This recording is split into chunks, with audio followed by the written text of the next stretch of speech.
défi pour cette vidéo est que tu comprennes parfaitement les notions de multiples et de diviseurs, que tu fasses le lien entre les deux et que tu saches parfaitement les utiliser dans une phrase. En 5 minutes, nous avons donc du travail. Commençons simplement en revoyant les tables de multiplication. Pourrais-tu me donner le résultat des opérations suivantes? Je pense que tu as remarqué que nous pouvions regrouper ces calculs par 2. Il n'y a donc en fait que 3 calculs à connaître. 9 fois 7, qui me donne 63, 7 fois 8, qui me donne 56, et 4 fois 9, qui me donne 36.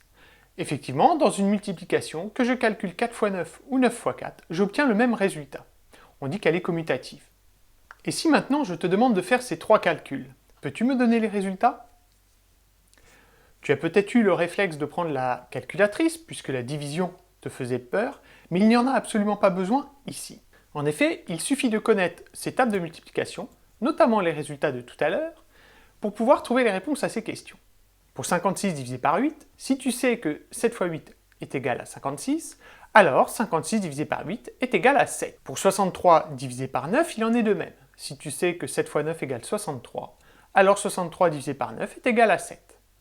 Et enfin, pour 36 divisé par 4, si tu sais que 4 fois 9 est égal à 36, dans ce cas, 36 divisé par 4 est égal à 9. Tu viens donc de voir qu'il y avait un lien entre multiplication et division. Et maintenant, si je te donne ces opérations à trous, saurais-tu les compléter? Je pense que tu as compris que ces opérations à trous correspondent aux mêmes 3 calculs que je te demande depuis tout à l'heure. Quelque chose fois 7 égale 63, c'est 9 fois 7 égale 63. 9 fois quelque chose égale 36, c'est 9 fois 4 égale 36. Et enfin, 7 fois quelque chose égale 56, c'est 7 fois 8 égale 56.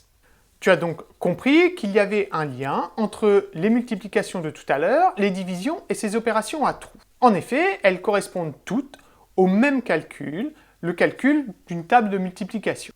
Résumons ce que tu viens de voir avec une nouvelle opération. 6 fois 8 égale 48. Tout d'abord, je peux permuter les nombres et écrire 8 fois 6 égale 48 ou 6 fois 8 égale 48. Ensuite, je peux écrire cette opération également sous la forme d'une division. 48 divisé par 8 égale 6, ou 48 divisé par 6 égale 8. Et enfin, je peux l'écrire sous forme d'opération à trous, quelque chose fois 6 égale 48, ou quelque chose fois 8 égale 48. Donc, tu viens de remarquer que si tu connaissais en fait bien tes tables de multiplication, tu connais le résultat de plein d'opérations, et tu sais compléter plein d'opérations à trous. Pourrais-tu m'écrire les opérations, multiplication et division, qui correspondent à l'opération à trous suivante? Quelque chose fois 5 est égal à 30. Oui, effectivement, pour les multiplications, c'est 6 fois 5 égale 30 et 5 fois 6 égale 30. Pour les divisions, c'est 30 divisé par 5 égale 6 et 30 divisé par 6 égale 5. Dans cette seconde partie, nous allons maintenant mettre des mots sur ce que nous venons d'observer. Prenons cette opération. 6 fois 7 égale 42. Dans ce cas, on dit que 42 est un multiple de 6, c'est-à-dire qu'il a fallu multiplier 6 par quelque chose, un nombre entier, pour obtenir 42. On dit également que 42 est un multiple de 7.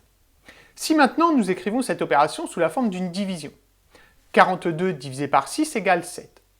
On dit que 42 est divisible par 6, puisque la division de 42 par 6 est une division exacte, le résultat est un nombre entier, ici c'est 7. On dit également dans ce cas que 6 est un diviseur de 42. Si j'écris l'opération sous la forme 42 divisé par 7 égale 6, on dira que 42 est divisible par 7, ou alors que 7 est un diviseur de 42. Les 3 termes que nous venons de voir, multiple, diviseur, divisible, sont donc liés aux tables de multiplication et aux divisions euclidiennes exactes. Vérifions si tu sais les employer correctement maintenant dans des phrases. Avec l'exemple suivant. 6 fois 9 égale 54. Nous disons que 54 est un multiple de 9, ou que 54 est un multiple de 6. On dit que 6 est un diviseur de 54, ou que 9 est un diviseur de 54. Et enfin, nous disons que 54 est divisible par 6, ou est divisible par 9. Regardons une dernière fois avec cette opération. 88 divisé par 11 égale 8. On dit que 88 est un multiple de 11 ou un multiple de 8. On dit que 88 est divisible par 11 ou est divisible par 8. Et enfin, on dit que 8 est un diviseur de 88 ou que 11 est un diviseur de 88. Nous sommes déjà arrivés au terme de cette vidéo. J'espère que maintenant tu maîtrises mieux le vocabulaire multiple, diviseur et divisible et que tu sais l'employer correctement dans une phrase. Je pense également que tu as retenu qu'on pouvait exprimer les résultats des tables de multiplication de différentes façons. Mais es-tu sûr de bien avoir retenu? Tentons un dernier exemple. Peux-tu m'écrire comme je te l'ai appris dans cette vidéo les différentes opérations correspondant à l'opération intro suivante, quelque chose fois 7 égale 35. Effectivement, nous pouvons écrire 5 fois 7 ou 7 fois 5 égale 35, ou alors 35 divisé par 7 égale 5, 35 divisé par 5 égale 7. Très bien, ne multiplions pas les exemples. Il est temps de conclure.